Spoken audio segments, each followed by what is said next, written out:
నమస్తే, నా పేరు డాక్టర్ శ్రీవిద్య. నేను మెడికల్ క్యాన్సర్ ఇన్స్టిట్యూట్లో మెడికల్ ఆంకాలజిస్ట్గా పనిచేస్తున్నాను. ఈరోజు మనం సర్వైకల్ క్యాన్సర్ గురించి ఎందుకు వస్తుంది, ఏ విధంగా ప్రివెంట్ చేసుకోవచ్చు, అండ్ క్యాన్సర్ స్క్రీనింగ్ టెస్ట్లు ఏమైనా ఉన్నాయని తెలుసుకుందాం. సో ఈ సర్వైకల్ క్యాన్సర్ రావడానికి ముఖ్యమైన కారణం హెచ్పివి వైరస్ అన్నమాట. ఈ హెచ్పివి వైరస్ చాలా కామన్ ఇన్ఫెక్షన్, సెక్షువల్ యాక్టివిటీ ద్వారా స్ప్రెడ్ అవుతూ ఉంటుంది. చాలా మందికి యూజువల్గా వచ్చే ఇన్ఫెక్షన్, కానీ అందరికీ ఏంటంటే వితిన్ ఫ్యూ మంత్స్లో క్లియర్ అయిపోతూ ఉంటుంది. కానీ కొంతమందిలో ఇన్ఫెక్షన్స్ ఏళ్ల తరబడి క్రానిక్గా మారి మెల్లగా క్యాన్సర్ కింద మారిపోతుంది అనమాట.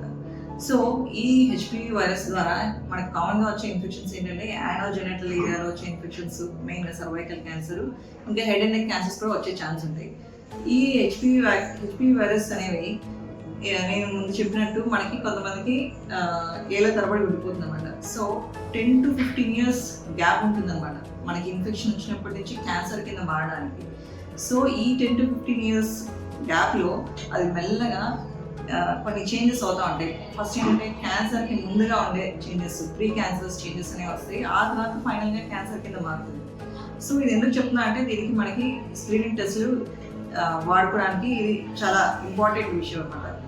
సో ఇంకా హెచ్పివి వైరసెస్ ఇంత దీర్ఘకాలికంగా ఇన్ఫెక్షన్ ఉండిపోవడానికి కొన్ని రిస్క్ ఫ్యాక్టర్స్ ఉంటాయి.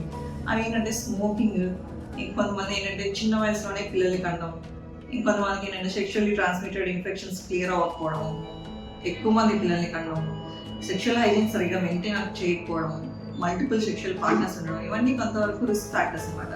ఈ రిస్క్ ఫ్యాక్టర్స్ వల్ల ఇన్ఫెక్షన్స్ అనేవి క్రానిక్గా మారే ఛాన్స్ ఉంటుంది, లేటర్ క్యాన్సర్ కింద మారే ఛాన్సెస్ ఉంటాయి. సో మనం ప్రివెన్షన్ కింద చూస్తే హెచ్పివి వైరసెస్ ప్రివెంట్ చేసుకోవాలి అంటే హెచ్పివి వ్యాక్సిన్స్ ఉన్నాయి. ఈ హెచ్పివి వ్యాక్సిన్స్ ఏంటంటే 9 to 14 years ఏజ్ పిల్లలకి మనం ఈ వ్యాక్సిన్ వేయగలిగితే జస్ట్ 2 doses సరిపోతుంది. అండ్ వాళ్ళకి ఫ్యూచర్లో ఆ ఇన్ఫెక్షన్ రాకుండా, దాని రిలేటెడ్ క్యాన్సర్స్ రాకుండా ప్రివెంట్ చేసుకోవచ్చు. ఇన్ కేస్ 14 years దాటిపోయింది అనుకుంటే 3 doses ఇవ్వచ్చు. బట్ వాళ్ళ లైఫ్లో ఫస్ట్ సెక్షువల్ యాక్టివిటీ ముందు ఇవ్వగలిగితే బెస్ట్ రిజల్ట్స్ ఉంటాయి. సో ఈ వ్యాక్సిన్స్ వేసుకోవడం వల్ల కొంతవరకు ఆ anogenital cancers and head and neck cancers prevent చేసుకునే ఛాన్సెస్ ఉంటాయి. అండ్ ఈ ప్రివెన్షన్లో ఏంటంటే నేను ముందు చెప్పినట్టు సెక్షువల్ హైజీన్ మెయింటైన్ చేయడం, ఏమైనా సెక్షువల్ ట్రాన్స్మిటెడ్ ఇన్ఫెక్షన్స్ ఉన్నాయంటే వాటిని త్వరగా క్లియర్ చేసుకోవడము, మల్టిపుల్ సెక్షువల్ పార్ట్నర్స్ అవాయిడ్ చేయడం, ఇంకా ఇట్లాంటివన్నీ స్మోకింగ్ అవాయిడ్ చేయడం, ఇట్లాంటివి యాడ్ చేసుకోవడం వల్ల ఏంటంటే ఇంకా రిస్క్ ఫ్యాక్టర్స్ అనేవి మనం ప్రివెంట్ చేసుకోవడానికి ఉంటుంది. ఇది కాకుండా స్క్రీనింగ్ టెస్ట్ అని చెప్పాను. సర్వైకల్ క్యాన్సర్ సంబంధించి ఒక మంచి స్క్రీనింగ్ టెస్ట్ ఉంది, దాన్ని ప్యాప్స్మియర్ అంటారు. ఈ ప్యాప్స్మియర్ ద్వారా ఏంటంటే కొన్ని కంట్రీస్లో ఆల్మోస్ట్ సర్వైకల్ క్యాన్సర్ని ఆల్మోస్ట్ ఎలిమినేట్ చేసేస్తున్నారు. కానీ ఇండియాలో ఇప్పటికీ దీని గురించి చాలా మందికి అవగాహన లేదు. అండ్ చాలా మందికి ప్యాప్స్మియర్ అనగానే టెన్షన్ చేయించుకోలేను, పెయిన్ఫుల్గా ఉంటుందేమో అనుకుంటూ ఉంటారు. బట్ చాలా సింపుల్ టెస్ట్, ఇది జస్ట్ ఫ్యూ మినిట్స్లో అయిపోయే టెస్ట్. అండ్ టెస్ట్ రిజల్ట్స్ కూడా 1 or 2 daysలో వచ్చేస్తుంది. అనుకున్నంత పెయిన్ఫుల్ అయితే ఏం కాదు. సో ఈ టెస్ట్ చేసుకోవడం ద్వారా ఏంటంటే నేను ముందు చెప్పినట్టు ఇన్ఫెక్షన్ రావడానికి నుంచి క్యాన్సర్ కింద మారడానికి ఆల్మోస్ట్ 10 to 15 years గ్యాప్ ఉంది అని చెప్పాను. సో ఆ గ్యాప్లో ఏంటంటే కొన్ని చేంజెస్ వస్తాయి, క్యాన్సర్ రాకముందే కొన్ని చేంజెస్ వస్తాయని చెప్పాను.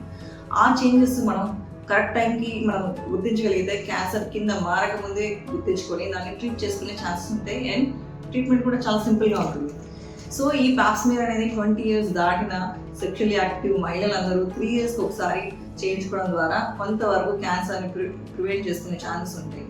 సో నేను ఏదైతే విషయాలు చెప్పానో HPV vaccine plus Pap smear screening, ఇంకా మిగతా ప్రివెంటివ్ మెజర్స్ చూసుకొని లేడీస్ అందరూ ఇవన్నీ ఫాలో అవుతూ సర్వైకల్ క్యాన్సర్ గురించి అవగాహన పెంచుకొని ప్రివెన్షన్ స్ట్రాటజీస్ మెయింటైన్ చేస్తారని కోరుకుంటున్నాను.